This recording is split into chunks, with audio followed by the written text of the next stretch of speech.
تبارك الذي بيده الملك وهو على كل شيء قدير الذي خلق الموت والحياة ليبلوكم أيكم أحسن عملا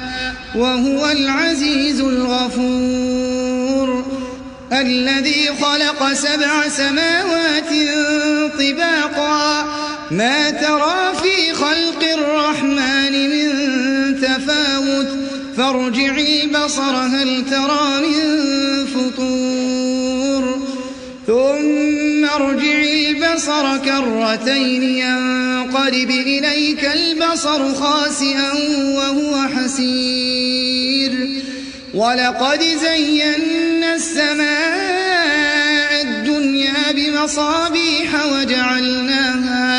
وجعلناها رجوما للشياطين